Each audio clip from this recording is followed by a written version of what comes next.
are you? It's Chris Styles, that's right, and I am here for another edition of K.A.S.S.I.E Live. Okay, so tonight is not a, I have a guest where I'm going to interview the guest sort of thing. I have a co-host this evening, and we are going to discuss a very, very, very hot topic happening right now in the news all around the country. It's hashtag #MeToo. Yep, you heard of that, right? Hashtag #MeToo. So my co-host for the evening is Mr. Curtis Drake Shepherd. He is the founder of Dads Against Angry Moms. Don't get it twisted.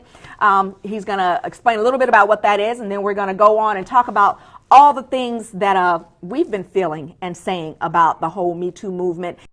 Welcome back to the set of K.A.S.S.I Live. Thank you for having me back. You are becoming a frequent flyer here. You are very brave. What do you mean? To bring you back on? Yes. Yeah. Did you have coffee already? I had 2 cups of coffee. I've had 6 cigarettes. I've had a cup and a half of milk, and I've taken 2 dumps to get ready for this. Oh my gosh. It's a topic that I got bubble guts. So okay. Thank you. And if you didn't notice, we have a new couch. So if you have all that going on, it may absorb into the fabric. I'm hoping that you just kind of don't do it on my couch. You just cut me off? Anyway, yes, honey, I did. Okay. So at this point, tell us what DAM is. Dads Against Angry Moms. It's an acronym, guys. It's an acronym. DAAM. DAM is Dads Against Angry Moms. What it is, it's not a nonprofit, and it is not a for-profit group. It's no red tape. It's just a bunch of dads who get together and we talk. Usually it's on a telephone or via emails. And what it is, it's really a support group. It's no different from, I guess in some ways it is different from an AA or an NA or Al-Anon, any of those groups, because we're not on paper anywhere. We're just in each other's hearts and in each other's minds. It's kind of like a movement. That's what it is. That's what we are aspiring to be. Okay. The idea is to get dads up and moving so that they can play an instrumental role in the life of their children, So I applaud that. Great job. I applaud you taking the initiative to bring fathers together to... Oh, okay. I thought you were saying you applaud me taking the initiative to step up and be a dad. And no. Let me. Can I share something personal? Mm-hmm. I do get it, and I like it when people say you're such a good dad. But they only do that based on the comparison, because we've seen so many quote unquote not so good dads. Mm-hmm. So when a dad is really just doing his job, it's like, oh, you're such a good dad. Well, thank you, but really, I should have been doing this all along. Yeah, I'm a father. I'm a father. All right. So now that we know what Curtis Drake Shepherd stands for, he's here in this capacity this evening as my co-host because we've had some, I won't say heated conversations, but we've had some intense conversations around this whole Me Too campaign. So that's why I brought him in tonight, because I wanted everybody to get a quick view of his opinion and find out what it is he's saying and just, shed some light on the other side. What's all those faces about? Oh, ADD. Okay, well, it's an hour show. We've still got about 50 minutes. You gonna be all right? Yes. Okay, Lucy. All right, so let's get started about why you're here. Yeah, we're making good time, so I think I want to get into the conversation because I know that you've got some really strong opinions. All right, so you're not familiar with the whole hashtag #MeToo. It originated after one of the actresses accused her producer of Harvey Weinstein. Can we say that? Yeah, we can. Okay. Of being sexually inappropriate. 2 simple words are taking over social media, all in an effort to take a stand against sexual harassment and assault. And a tri-state group is standing behind the women making those difficult statements. 9 on your sides. Ashley Zilka joins us. She's in the newsroom and has a look at this campaign. Ashley. Me too. Those are the words that are popping up on social media over the past 2 days. The hashtag is mostly being used by people that have been sexually harassed or assaulted. I spoke with a Louisville advocate about the trend. The Harvey Weinstein case is moving thousands of people to tell their own stories of abuse.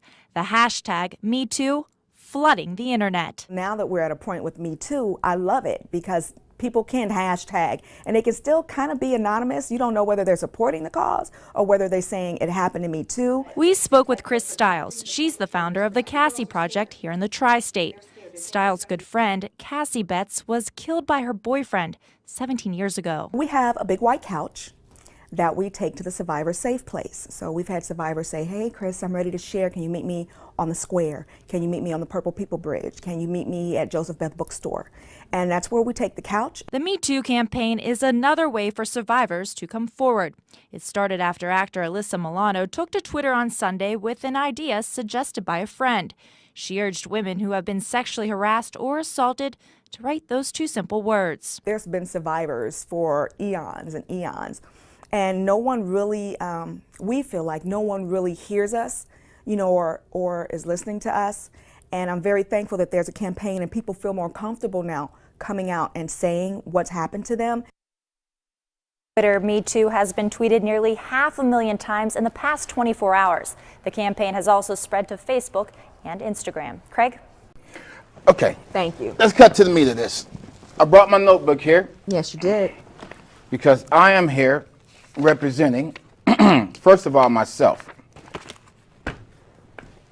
Knowing me, my history, and my past, I am sure at some point in my life I did something inappropriate by what's going on today. I did something inappropriate. So the first thing I want to say is whether I knew it or didn't know it, if you told me, if you didn't tell me, if you told somebody else, or if you just kept it to yourself, let me say right now, I sincerely apologize from the bottom of my heart.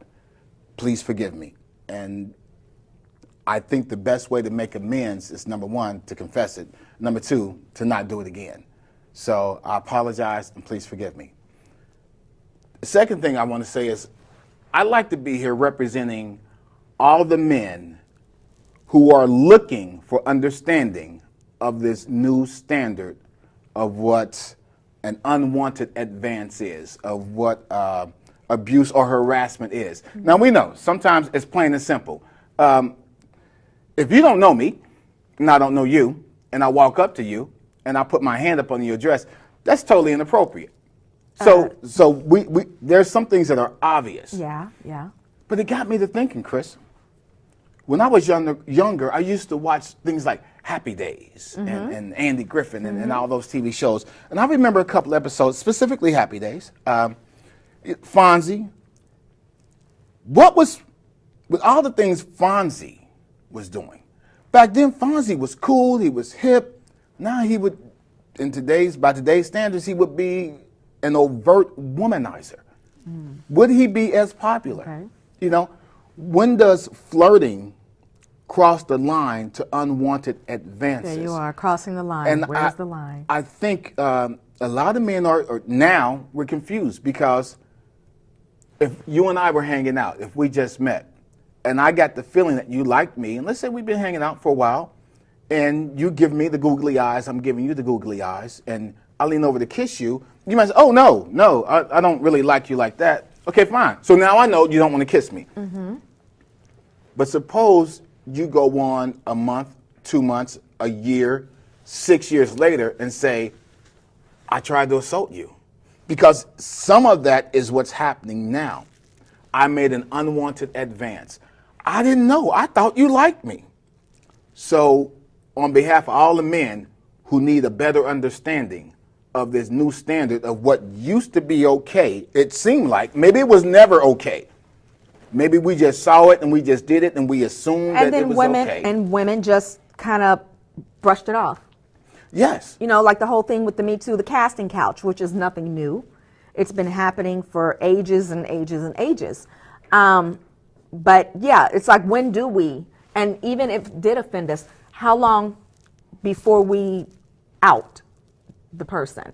Yes. Which is another thing. But on behalf of the survivors, let me say that if someone violates us or something happens, it's the first thing to do is not tell. That's not the first thing that comes to our mind, because then we go into a mode where we go into a shame mode, or depending on the situation and the person that violated us, we get to a place where, oh my gosh, am I going to lose my job? What's going to happen to my family? Am I going to have this, that, and the other? You know, am I going to be ostracized at the office because I said that the boss touched me inappropriately? You know, so we have a lot of factors. And I myself ended up having a sexual harassment case dismissed because I didn't quit my job. Yeah, so they said, you know, well, if he's harassing you, then why didn't you leave?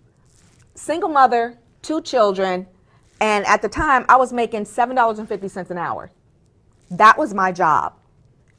What was I supposed to do? Just quit my job because he rubs against me and says lewd things and touches me, and so that was the whole reason of me filing the harassment claim, so somebody could do something about it, you know? But no, they dismissed it because I didn't quit my job. So that doesn't encourage us to step up and say, hey, this is happening, or so-and-so is doing whatever, because where was I? Then what happens?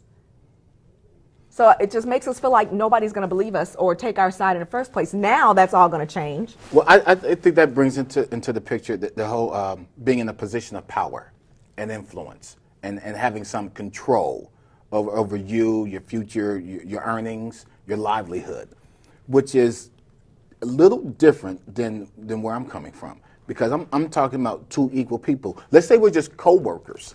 Okay. And I brush up against you. You have the ability to say, and it's obvious, it's for a particular reason. You know, I'm trying to get at you, as they say. You can say, hey, no, I don't like that. Don't do that. Mm-hmm. Now I understand.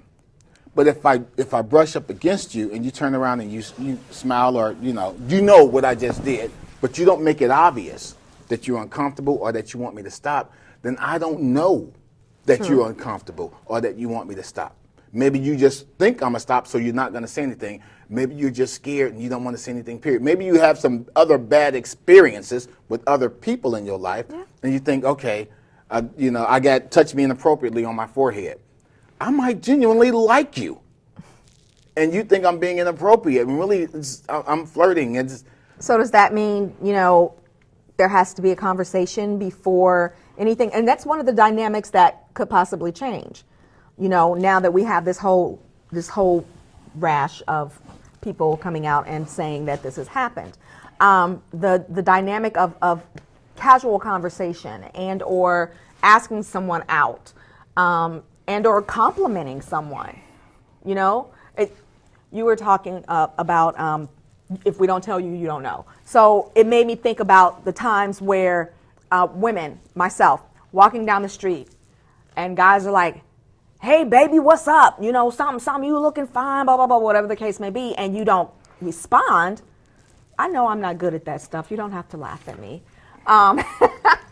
And you don't respond, and then they go on, B, you ain't this, you ain't that, such and such. We don't want to deal, it's difficult for us, especially if we're in alone, depending on the situation. Yes. And how many men there are, in that little cattle berating you because you don't want to respond to the, hey, baby, ooh, you look good, blah, blah.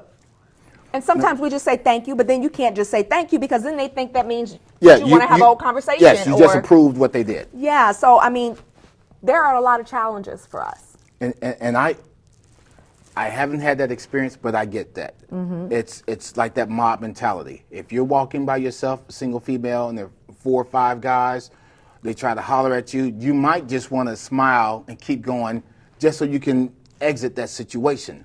You don't want to agitate these guys, and you don't want to urge them on to be a little bit more belligerent. So I get that, just smiling, walking away, not saying anything.